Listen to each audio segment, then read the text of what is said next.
To the counties, the Kenya Methodist University, in partnership with other global universities, is set to establish a global mental health center at the main campus in Meru County to address mental health illness among the youth. Meanwhile, the Ethics and Anti-Corruption Commission has launched investigations into the alleged misuse of bursary funds and irregularities in the construction of peace border schools in West Pokot. This and more in our county news roundup. Professor Edward Bantu of the Inter-University Council for East Africa says the center will address mental health issues and unlock the potential of students. We discover that students get services from the spiritual realm. They pray so that they can be able to be okay. But when they are overwhelmed with the life experiences, like the stresses of exams, like the stresses of poor background. Elsewhere, the Ethics and Anti-Corruption Commission North Rift Regional Manager Charles Rasugu says the commission is investigating cases of alleged misuse of bursary funds and irregularities in the construction of peace border schools in West Pokot.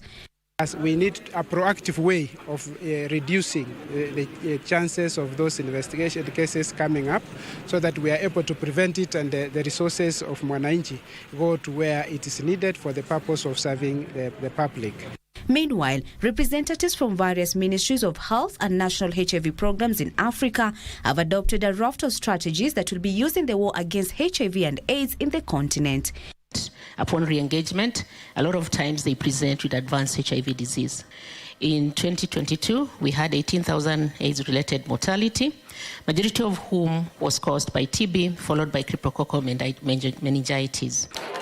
Still in Nairobi County, a section of leaders in Kamukunji has called for the allocation of more funds to the Constituency Development Fund Kitty.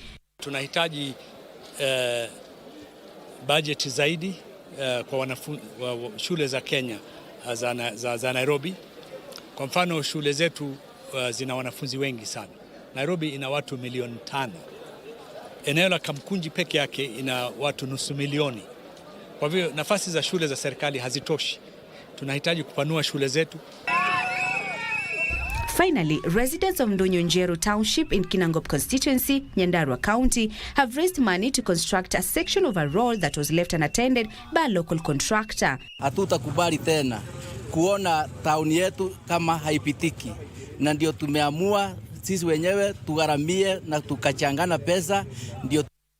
The residents say they've been incurring losses because movement between farms and the market had been hampered by the dilapidated road network. Kasi Chenamasha, Prime Edition.